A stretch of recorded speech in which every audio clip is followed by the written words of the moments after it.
The Michigan Football Report is sponsored by Mint Mobile. The largest cell phone coverage map in all of America is available for only $15 a month. Plan starting as low as $15 a month. Go to mintmobile.com/chatsports to get hooked up on that deal. I switched to Mint. I'll tell you more about them later on in today's show. First request from me to you, the audience, from the host, James Yoder, Chat Sports, is to type Go Blue. You know, I think there were times during that game against Colorado State on Saturday that you feel a little down, that Michigan should have been scoring a little easier, they should have been doing a little more here. But the thing about like 7 sacks and 51 points and 4 different players scoring rushing touchdowns, I think all in, you got to be pretty happy with what you saw in a lot of regards. No, letdown coming into the season after last year's Big Ten championship. So go down in the comments and type Go Blue. We are going to jump into your Michigan football grades following a 51-7 win over Colorado State on Saturday. We're going to talk about the coaching staff, the offense, and the defense. And today's show starts off with Jim Harbaugh and the coaching staff. We are going to give Jim Harbaugh, folks, a B. All right, the B.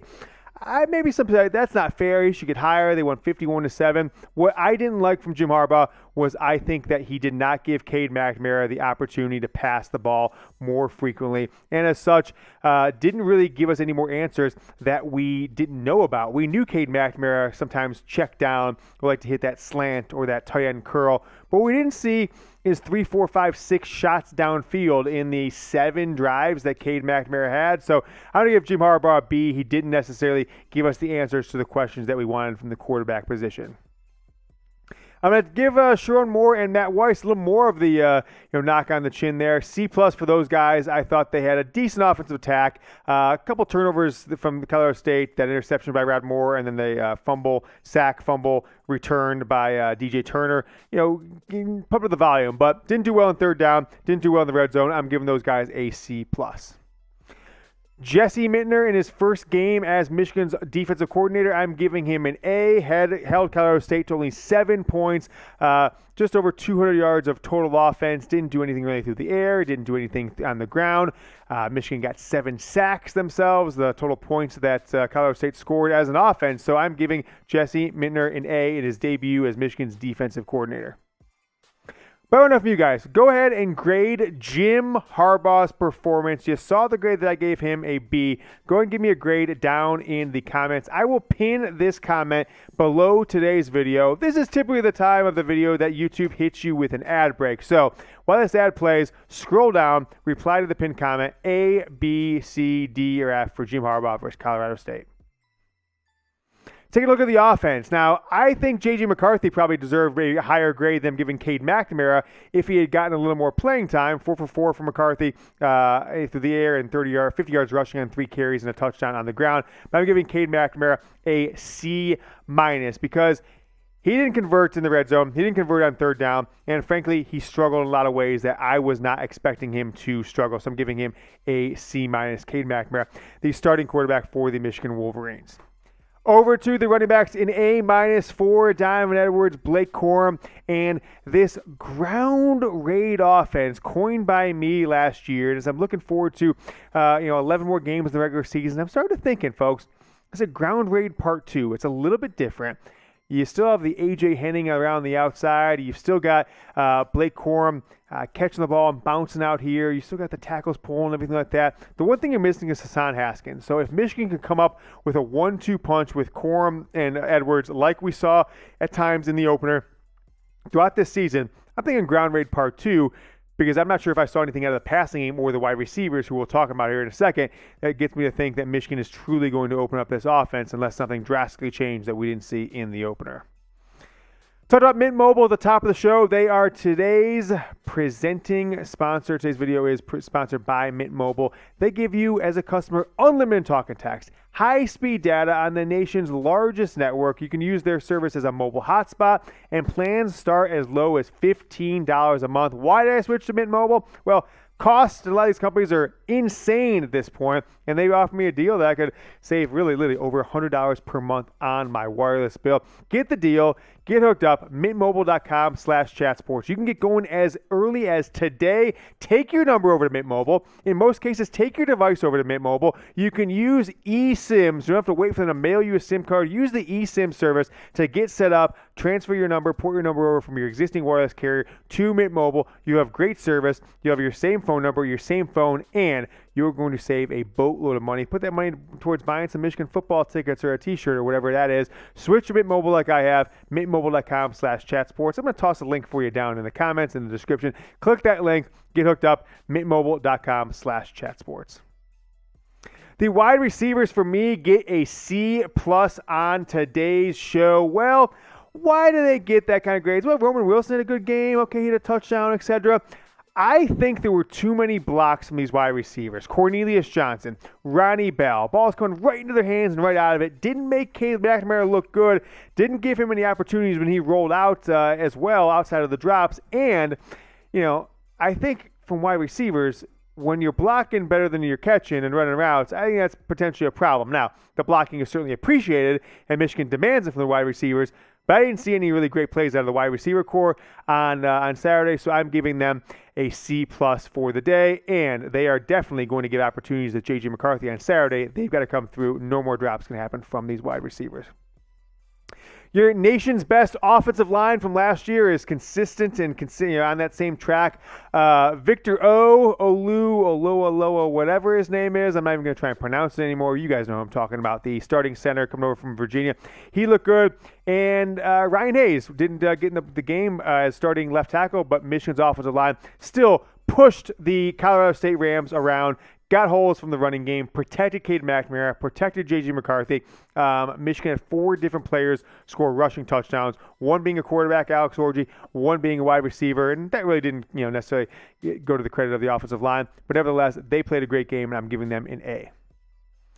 How about your tight ends? I'm going to go ahead and give the tight ends a B on the day against the Colorado State Rams. Let's take a look at their stats here really quick. Colston Loveland, the true freshman, 2 catches for 18 yards. Erick, 1 catch for 22 yards on the day that his newborn son was born. And so they didn't do anything necessarily special, the tight ends that did on the day. So I don't know if I can give them much higher or lower than the grade I'm giving them, but they were solid enough. And I'm going to give them a B grade on the year, but they've got to continue to improve. We didn't see really much out of Luke Schoonmaker. Erick, maybe better than 1 catch next game, but who knows? An opponent like Colorado State, you don't really know if you're just saving guys for the next game or guys are kind of injured here and there. So we'll see what we get out of them throughout the rest of the season. Let's switch over to the defense. And the defensive line, I'm giving this defensive line an A, folks. What a game they had. You had 7, 8, 9 guys who made impactful plays from the defensive line or those outside edge rushers that Michigan kind of calls linebackers, but I still call defensive lines. 11 tackles for loss, 7 sacks, a quarterback hurry, and a forced fumble, but more calling the pass rush. I'm just kind of rolling up all the D-line because that's an easier thing to do than try and break down every single stat or anything like that. So the defensive line gets an A from me for the performance against Colorado State.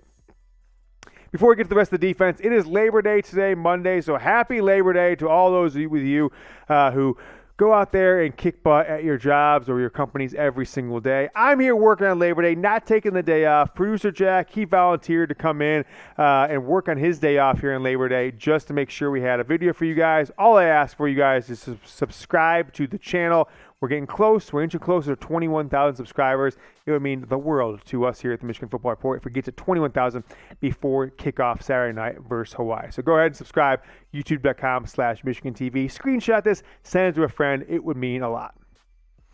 Over to the linebackers, I am giving them an A. Junior Colston had a heck of a game. A bunch of guys, Jalen Harrell, a couple other guys had good games. Mike Barrett had a nice game, made an impact, and I thought every time I saw the linebacker core, have the opportunity to make a play, boom, there goes Junior Colston getting it done. And the linebackers seem to, have 4 or 5 guys in the rotation that are making plays, are, not missing tackles. So I'm giving them an A on the day.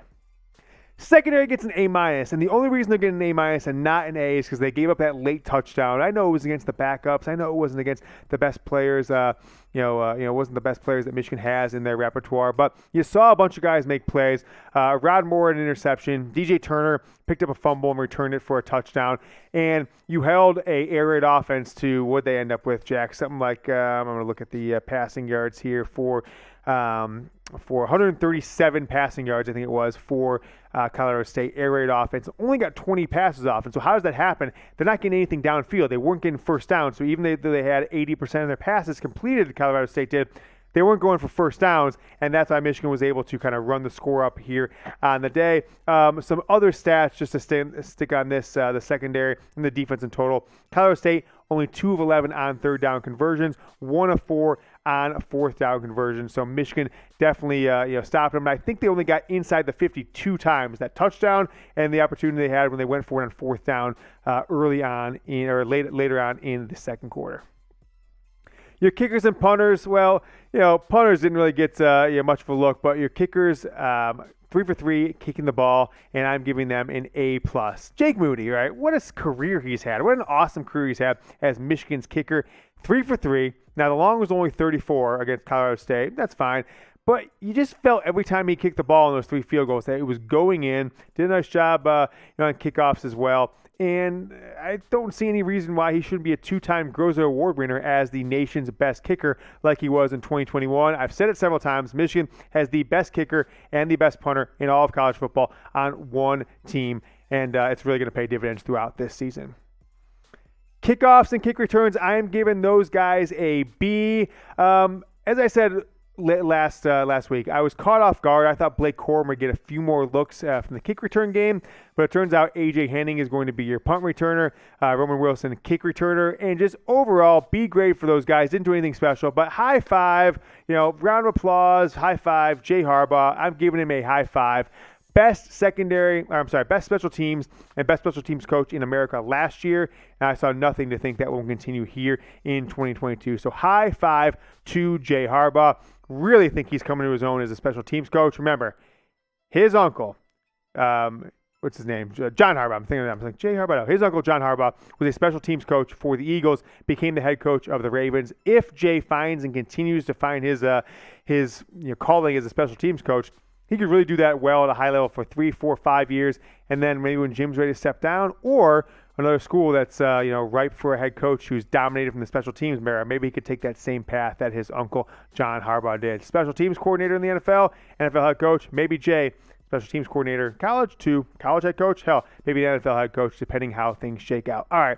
It is Monday. I'm going to go cook out, have a nice Labor Day myself, but we will be back tomorrow with some Michigan football news and rumors, some little juicy details coming out of this week's game and into this coming Saturday's game versus Hawaii. So make sure you stick with us and subscribe. Until then, go Blue.